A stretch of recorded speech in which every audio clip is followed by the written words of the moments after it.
Sure. Here's a simple but effective stretch you can try. It's called the cat-cow stretch. This stretch is great for increasing flexibility in your spine and relieving tension in your back, neck, and shoulders. Hashtag #cat-cow stretch. How to do it asterisk. 1. Starting position asterisk. Begin on your hands and knees in a tabletop position. Your wrists should be directly under your shoulders. اگر شما هم مثل من مدت زمان زیادی پشت میز میشینید، حتما با خستگی و درد کمر آشنا هستید. من محمد رضا شریفی هستم و توی این ویدیو قرار با هم دیگه یک دستگاه هوشمند بسازیم که وقتی مدت زمان زیادی روی صندلی نشستیم بهمون هشدار بده و حتی باعث از هوش مصنوعی چت جی پی تی چند حرکت نرمشی رو بهمون پیشنهاد میکنه، اونم از طریق وایس، از یک لیمیت سویچ ساده تا برنامه‌نویسی پایتون و اتصال به چت جی پی تی. همه چی رو مرحله به مرحله یاد میگیریم. پس تا آخر ویدیو با من همراه باشید چون قراره چیزای جالبی رو با هم دیگه یاد بگیریم. در ابتدای کار میریم و با سخت افزار خودمون آشنا میشیم.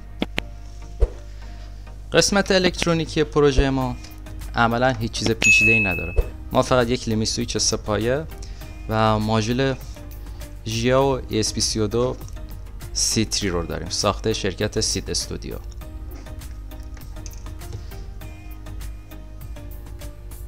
پایه مشترک این لیمیت سویچ یا همون پایه C وصل میشه به GND ESP32 و پایه NO یا نورمالی اوپن وصل میشه به پایه GPIO 5 ESP32. در ادامه داخل برنامه‌نویسی توضیحات بیشتری رو بهتون ارائه میدم. همینطور ماژول ESP32 ما وصل شده به یک منبع تغذیه 5 ولت DC که بتونیم خیلی راحت اون رو راه اندازی کنیم. همینطور این ماژول جریان زیادی رو مصرف نمیکنه. این از قسمت الکترونیکی پروژه.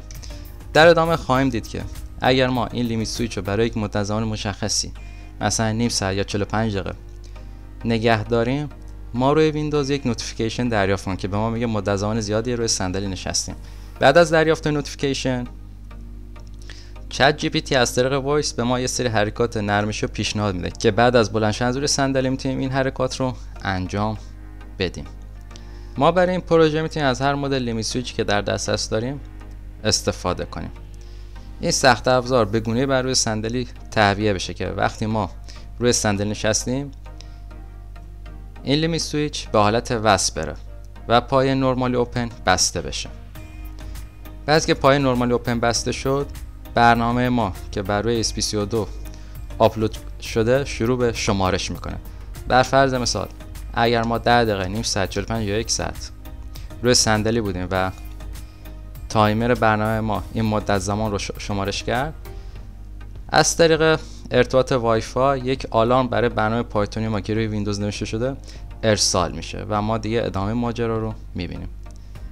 ولی کلا ما فقط یک لیمیت سویچ و یک ماژول ESP32 داریم که خیلی راحت میتونیم از طریق باتری هم این ماژول رو اندازی کنیم چون جریان زیادی رو مصرف نمیکنه و فقط به 5 ولت ولتاژ نیاز داره و مصرف جمعش هم در حد میلی آمپره. اگه بتونیم این لیمیت سویچ رو طوری روی صندلی بزنیم که آسیب نبینه و خیلی راحت هم بسته بشه، اولا قسمت سخت افزاری ماجرا پروندهش بسته میشه.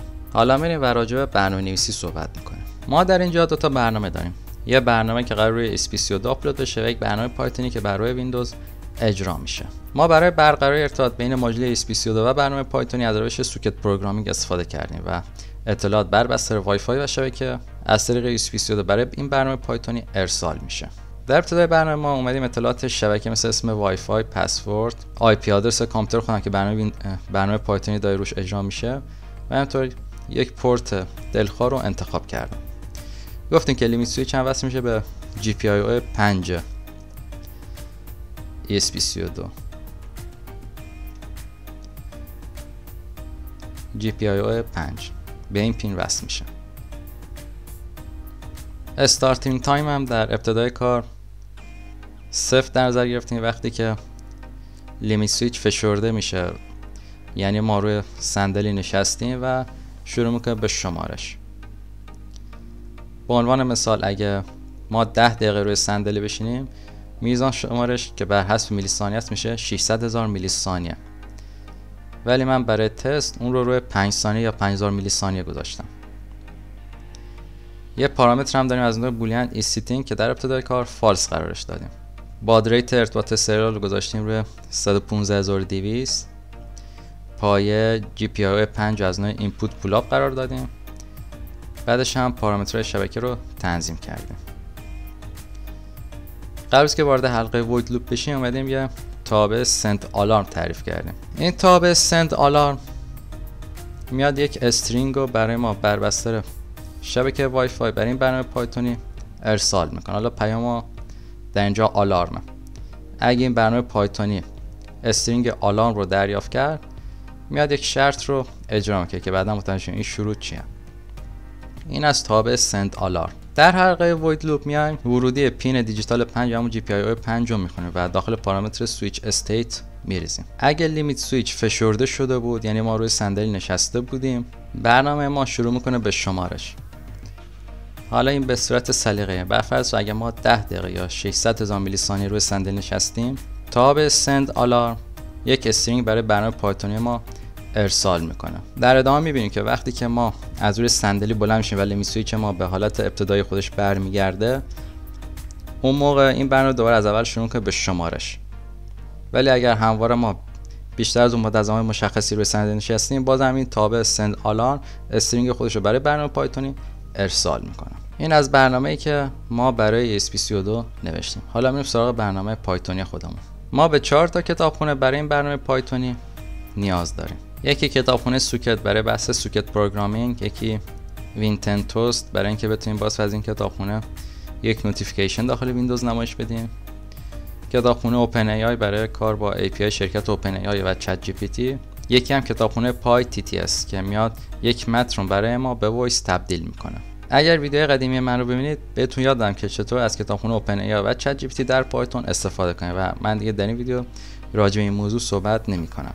قبل از اینکه وارد حلقه وایل ترو بشیم، یک تابع تعریف کردم به اسم چت ویت جی پی تی که این تابع میاد از طریق API شرکت اوپن ای آی یک کامند پرامپتی رو برای چت جی پی تی ارسال میکنه و پاسخش رو در قالب یک رشته به ما نمایش میده و ما این رشته رو باز از کتابخونه پای تی تی اس به وایس تبدیل میکنیم و این تابع رو هر وقت اجرا کنیم وقتی که یک متن رو دریافت میکنه خروج چت جی پی تی رو در قالب وایس به ما نمایش میده.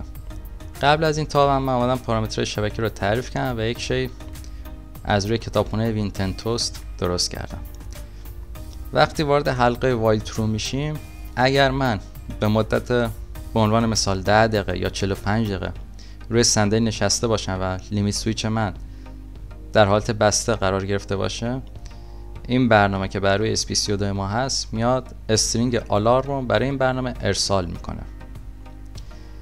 اگر این برنامه استرینگ آلارم رو دریافت کرد، ما بر روی ویندوز یک نوتیفیکیشن میبینیم که به ما گفته هشدار شما مدت زمان زیادی که بر روی صندلی نشستین و به مدت 5 ثانیه این نوتیفیکیشن رو نمایش میده.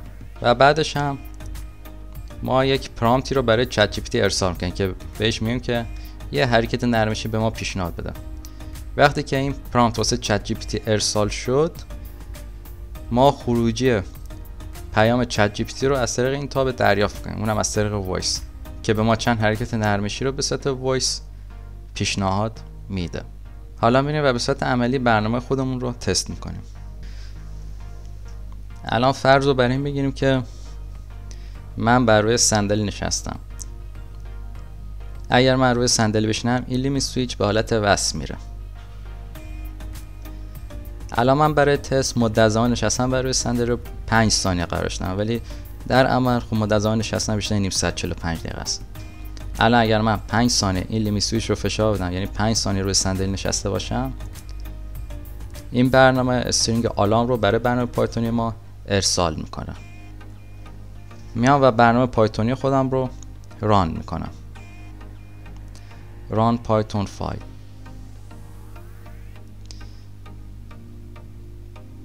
waiting for connection. حالا من میام و این لیمیت سویچ رو 5 ثانیه فشار میدم.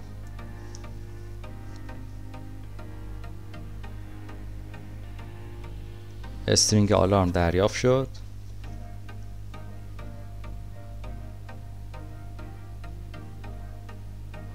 A great stretch to try is the cat-cow stretch, which helps improve flexibility in the spine and relieve tension in your back.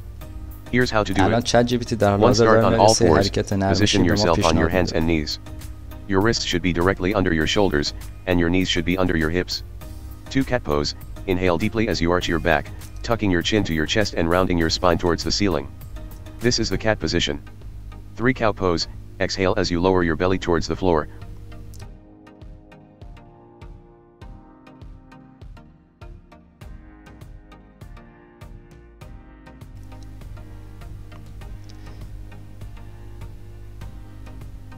الان چون من دارم کمتسیا رو ران میکنم و یکی دو تا برنامه دیگه هم دارم در پس زمینه اجرا میشن، نوتیفیکیشن این گوشه نمایش داده نمیشه، ولی در آخر ویدیو بهتون این نوتیفیکیشنی که اینجا نمایش داده میشه رو نشون میدم. حالا من میام و لیمیت سویچ رو به مدت 5 ثانیه نگه میدارم.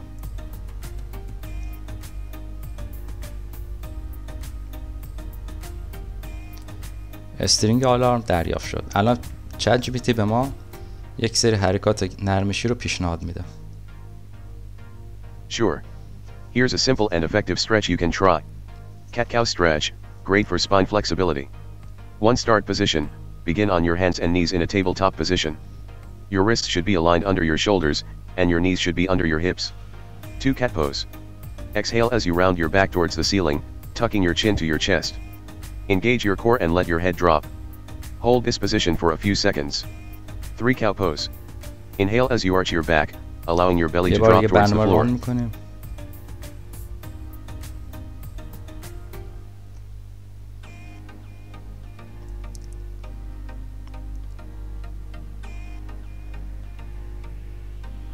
استرینگ آلارم دریافت شد.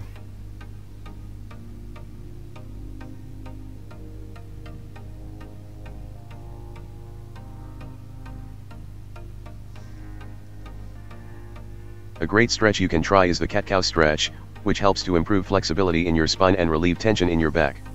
Here's how to do it. 1. Start on all fours, get into a tabletop position with your hands directly under your shoulders and your knees under your hips. 2. Cat pose, begin by exhaling and rounding your... اینم از ویدیو امروز ما. امیدوارم که از این ویدیو لذت برده باشین و ایده‌های زیادی به ذهنتون اومده باشه.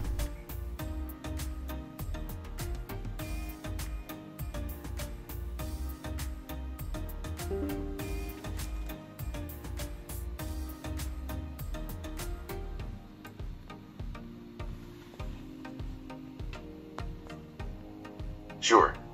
Here's a simple but effective stretch you can try. It's called the cat-cow stretch. This stretch is great for increasing flexibility in your spine and relieving tension in your back, neck, and shoulders. Hashtag cat-cow stretch. How to do it asterisk. 1. Starting position asterisk. Begin on your hands and knees in a tabletop position. Your wrists should be directly under your shoulders,